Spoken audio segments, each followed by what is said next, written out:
Je sais pas. C'est quoi cette tenue? Ben c'est bientôt Halloween. Ah, t'as encore quelques jours avant Halloween. Mais en attendant, si tu veux, je vais te raconter 3 histoires d'horreur japonaise. Allez, générique.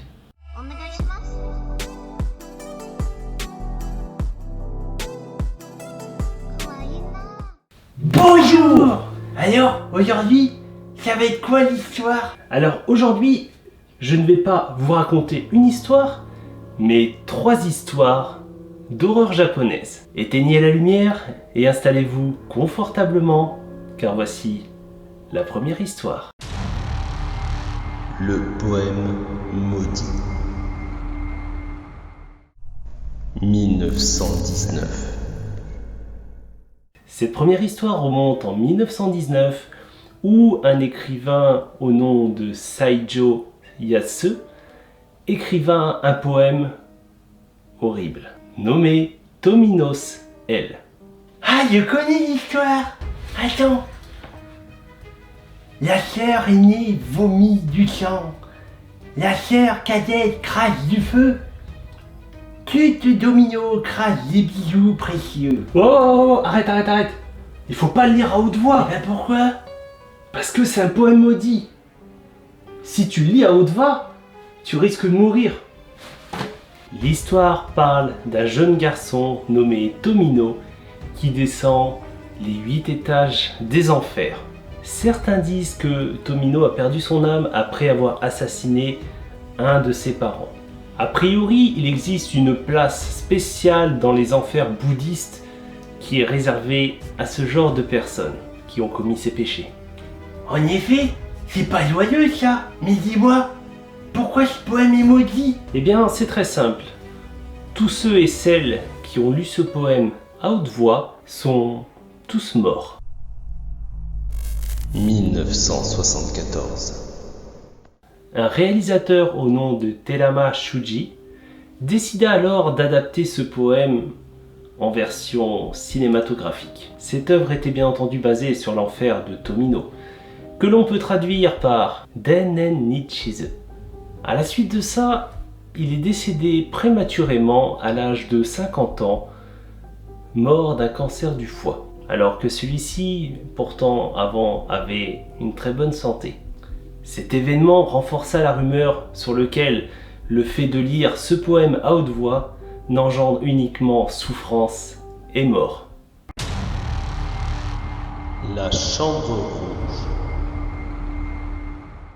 Pour cette seconde histoire, nous allons passer d'un format papier classique à une version un peu plus moderne, soit le numérique.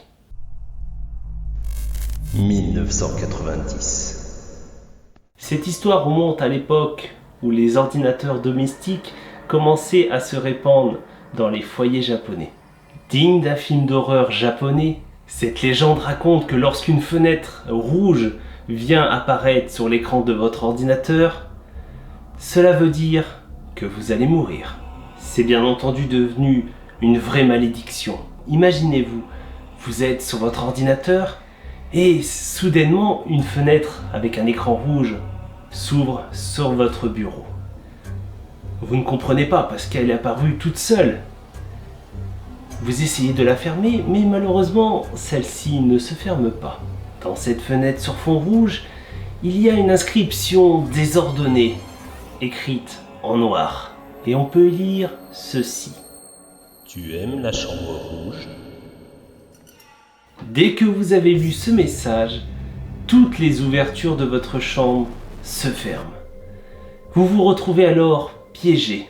Votre corps sans vie sera alors retrouvé bien des semaines plus tard et les murs de la pièce seront alors repeints en rouge. Mais c'est horrible. Au final, on finit enfermé vivant. Cette légende urbaine en a bien entendu effrayé plus d'un. À cette époque, en plus, Internet ne faisait que commencer à apparaître. Et cette histoire a été inspirée par un fait divers. Dans les années 90, une fillette de 12 ans a été retrouvée morte à son domicile à Sasebo. C'est finalement un de ses camarades de classe âgé de 11 ans qui l'avait tuée à coups de couteau. L'enquête a révélé alors que le jeune homme avait un lien menant à la Chambre Rouge dans ses favoris. Le château de Maruoka. Dis-moi, je sais pas, est-ce que tu connais le terme Itobashira? Je sais pas, c'est un endroit au Japon? Non, Itobashira est tout simplement un sacrifice humain qui était pratiqué au Japon, et ce jusqu'au XVIe siècle. Le rituel consistait à enterrer ou emmurer des personnes vivantes, soit dessous ou près de bâtiments de grande envergure, comme des barrages, des ponts ou même des châteaux. Ces sacrifices servaient de prière auprès des dieux afin de protéger les bâtiments de la destruction, soit de catastrophes naturelles ou tout simplement d'attaques des ennemis. C'est un peu bizarre ça. Et je suis pas sûr que ça marche, hein. Non, c'est sûr. Mais les Japonais étaient très croyants à l'époque. Pour cette histoire, nous allons nous intéresser au château de Maruoka à Sakai, dans la préfecture de Fukui. Ce lieu est devenu célèbre car il abrite des récits de Itobashira. Lors de la construction de ce château, un des murs ne cessait de s'écrouler.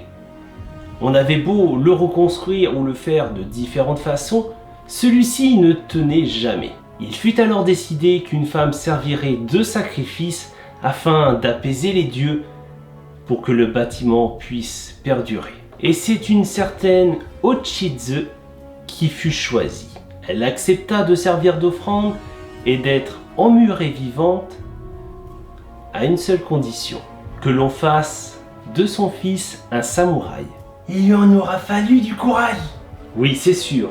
Seulement, Ochizu subit le rituel d'Itobashira. Mais la promesse qu'on lui avait faite à sa mort concernant la destinée de son fils ne fut jamais respectée. Depuis cette date, tous les ans, à la même période, les douves du château sont inondées. Au Japon, on prétend que c'est les larmes de la défunte Ochizu qui causent cette catastrophe. C'est triste cette histoire quand même. La pauvre. Oui, c'est sûr. Est-ce vraiment les larmes de l'âme de la défunte qui remplissent les douves? Ou tout simplement une coïncidence météorologique qui font que les douves sont pleines toujours à la même période? Personne ne le saura. Ça restera un mystère. Et voilà, cette nouvelle vidéo touche à sa fin. J'espère que ces histoires vous auront plu. N'hésitez pas à mettre dans les commentaires quelle histoire vous avez préférée. N'hésitez pas à liker, partager et si c'est pas fait, abonnez-vous à la chaîne. Quant à nous, vous pouvez me retrouver sur ma chaîne secondaire Lifestyle. Et si vous aimez le gaming, je vous attends sur ma chaîne Twitch. Et pour les exclusivités, rendez-vous sur Instagram. En attendant, prenez soin de vous, portez-vous bien et je vous dis à très bientôt.